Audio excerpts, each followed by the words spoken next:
सभी दोस्तों को जय हिंद जय भारत। कैसे हैं आप लोग? बढ़िया होंगे। देखो दोस्तों, आज मैं आपको पढ़ाने जा रहा हूँ रेशियो। क्या पढ़ाने जा रहा हूँ? रेशियो एंड प्रोपोर्शन, ठीक है ना। अनुपात समानुपात, ठीक है ना। देखो, आगे मैंने डेफिनेशन के बारे में बताया है। रेशियो की डेफिनेशन क्या होती है? सबसे मेन बात, डेफिनेशन क्या होती है? तो दो नंबरों में कंपेरिजन करना ही क्या होता है? रेशियो। जैसे मैंने कहा आपसे, जैसे कहीं लिखा है रेशियो, लिखा है रेशियो क्या होता है? रेशियो, रेशियो में क्या है? जैसे मान लीजिए ए के पास, ए ये कोई दो व्यक्ति है बी। अगर ए के पास 10 रुपए हैं, बी के पास 20 रुपए हैं। अभी ए को पता है ए के पास 10 रुपए, बी को पता है बी के पास 20 रुपए हैं। तो लेकिन अगर मैं ये चिन्ह लगा देता हूं तो इन दोनों में कंपेरिजन हो जाएगा जब सेम नंबर से डिवाइड हो जाएगा। यह 1:2। तो ये आपस में कंपेरिजन हो जाएगा। लेकिन कंपेरिजन कब होगा? सेम यूनिट की बात करेगा। किसकी बात करेगा? सेम यूनिट की बात करेगा तो। ठीक है ना। ऐसा नहीं 1 किलोग्राम है 1 ग्राम है तो ये रेशियो नहीं लगेगा ना। या तो किलोग्राम होना चाहिए, यूनिट कैसी होनी चाहिए? किलोग्राम। दोनों होनी चाहिए, या तो ग्राम ग्राम होना चाहिए, या मिनट मिनट होना चाहिए। रेशियो तो लगेगा। ठीक है ना। अब हम बात करते हैं डेफिनेशन में। ध्यान रखना है आपको, ठीक है ना। ये जितने भी मैं क्वेश्चन आपको कराऊंगा ना, सभी क्वेश्चन एग्जाम में आए हुए हैं। आपको बेसिक टू एडवांस लेके जाऊंगा रेशियो में, ठीक है ना। काफी क्वेश्चन है। तो देखो, एक ही प्रकार के दो राशियों के बीच तुलनात्मक मतलब कंपेरिजन संबंध को अनुपात कहते हैं। ठीक है। अब अनुपात हमेशा समान इकाइयों के बीच होता है।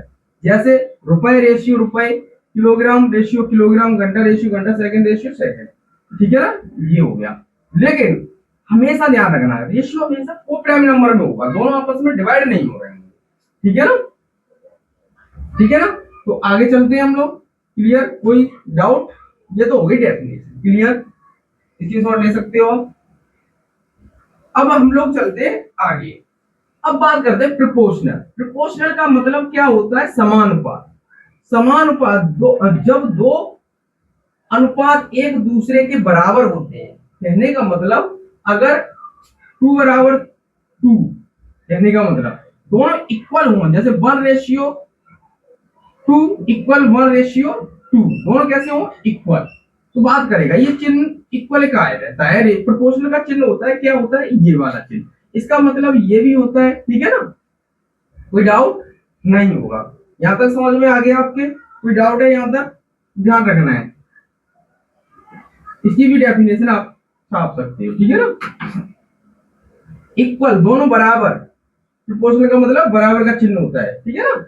अब जैसे आप रेशियो में देख रहे थे अभी, जैसे हम बात कर रहे थे सेम यूनिट की, यहाँ पर सेम यूनिट तो दिख ही रहे हैं बराबर में। जैसे लिखा है A ratio B proportional B C ratio D. तो हमारा इसका चिन्ह यहाँ ये भी लगा सकते हैं आप। क्लियर? कोई डाउट नहीं। अब आगे हम चलते हैं। एक बात ध्यान और रखना, रेशियो में, रेशियो में अगर सेम नंबर का मल्टीप्लाई करें, जैसे लिखा है 2:3, अगर हम 5 का यहाँ मल्टीप्लाई कर दें, 5 का यहाँ कर दें, तो रेशियो पर कोई फर्क नहीं पड़ेगा। किस पर? रेशियो पर। ठीक है ना। रेशियो पर क्या नहीं पड़ेगा? कोई फर्क नहीं पड़ेगा।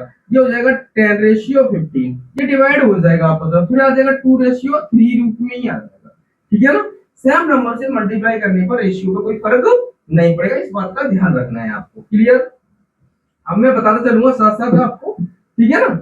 ये तो अब आप बात करते हैं हम डुप्लीकेट रेशियो। यहां से क्वेश्चन पूछा हुआ है एग्जामिनर ने। डुप्लीकेट रेशियो होता क्या है? हमेशा ध्यान रखना है।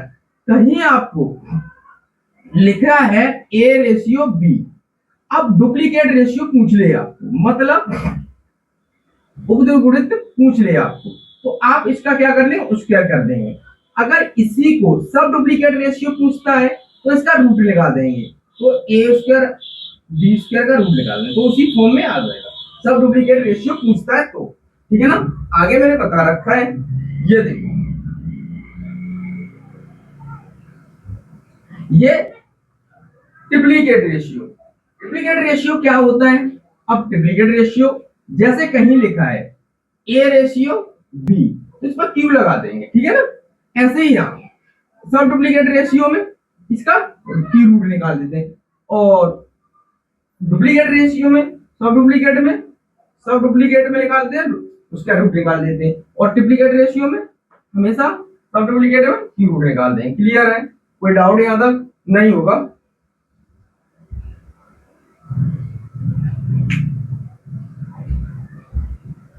अब हम लोग आगे चलते हैं। अब आगे बेसिक क्वेश्चन की बात करते हैं। हेडिंग हमने डलाई थी बेसिक क्वेश्चन। आगे थोड़ा सा मैं बताना चाह रहा हूं आपसे।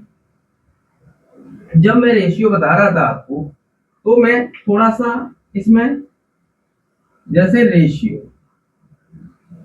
रेशियो की बात हमने कहीं कही, जैसे अभी हमने कहा था कि सेम नंबर से मल्टीप्लाई करने पर रेशियो को कोई फर्क नहीं पड़ता है, ठीक है ना।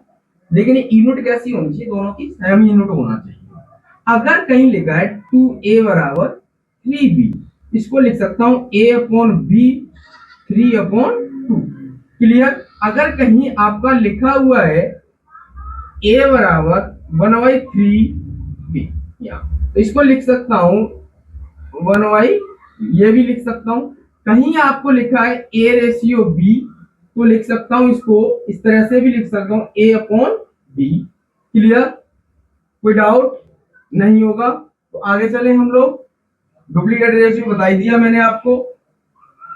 अब डुप्लीकेट रेशियो में क्या था? जैसे मैंने डुप्लीकेट रेशियो पूछता है, डुप्लीकेट रेशियो, तो आपको कहीं लिखा मिल जाए 5:7, तो आप क्या कर दोगे? डुप्लीकेट रेशियो पूछेगा, यहाँ रेशियो आपको दे रखा होगा। जैसे आपको यहाँ रेशियो दे दिया, उसने क्या दे दिया? रेशियो दे दिया। तो आपसे पूछ लिया, इसका कहा भाई साहब डुप्लीकेट रेशियो बता दो, डुप्लीकेट रेशियो बता दो। तो आप क्या करोगे? 5 का स्क्वायर 25 और इस 7 का स्क्वायर 49, ये बना दोगे आप। क्लियर? कोई डाउट नहीं? ये कर दोगे क्या? नहीं। डुप्लीकेट रेशियो में क्यू बना देते, ठीक है ना। डुप्लीकेट में क्यू कर देते नंबर का। आगे चले। अब बेसिक क्वेश्चन में क्या कैसे क्वेश्चन रहेंगे? जैसे मैंने आपसे कहा,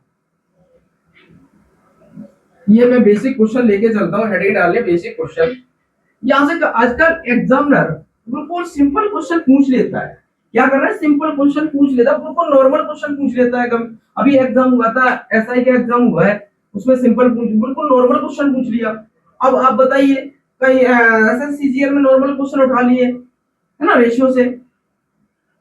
तो देखो, अब जैसे दिल्ली पुलिस का एग्जाम हुआ, उसमें नॉर्मल क्वेश्चन उठा लिया था रेशियो का।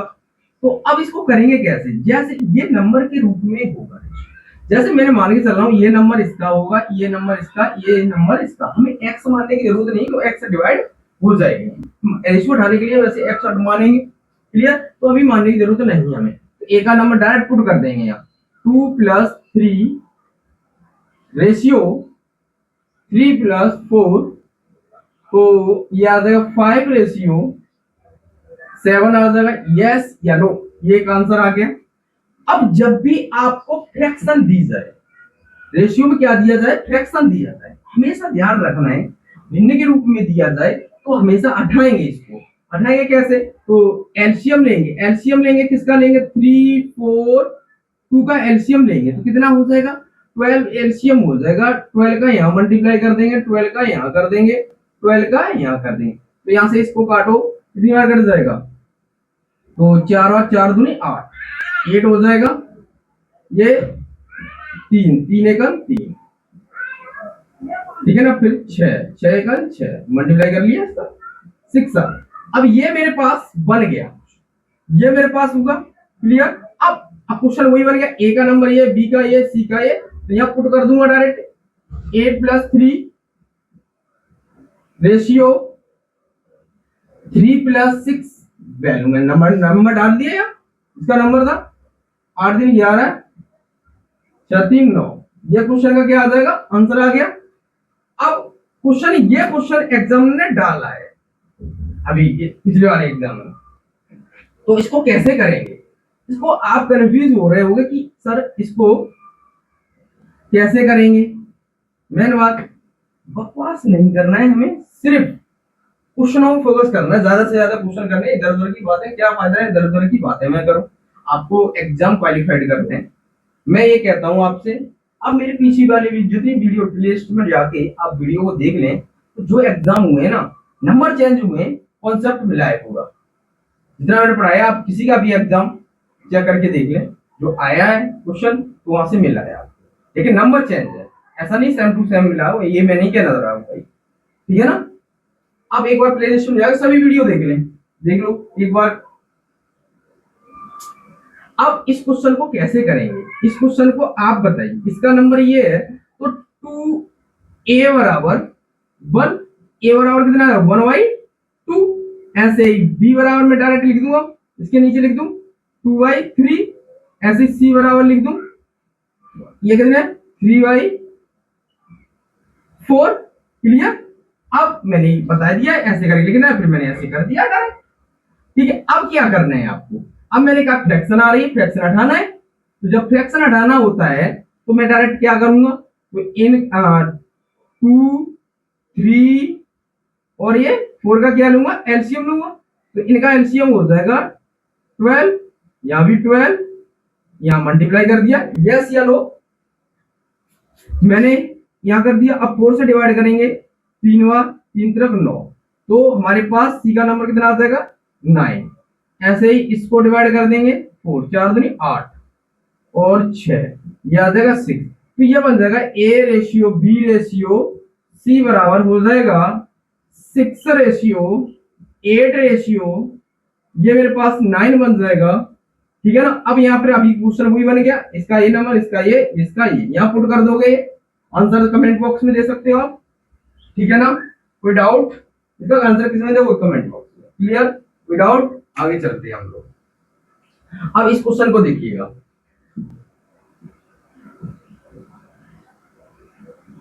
इस क्वेश्चन को कैसे करेंगे बताइए जल्दी से। अब थोड़ा एक क्वेश्चन में ही ये तीनों हो जाएंगे, सभी कॉन्सेप्ट, ठीक है ना। इसके सभी कॉन्सेप्ट इसी में आ जाएंगे, ठीक है ना। करेंगे कैसे, सबसे पहली बात, जब भी a रेशियो b बराबर 2 रेशियो 3, b रेशियो c बराबर 4 रेशियो 5, फाइंड ये वाला भी कराया, A ratio B ratio C कराया है, A plus B ratio B plus C कराया है, और ए रेशियो सी कराया है। क्लियर।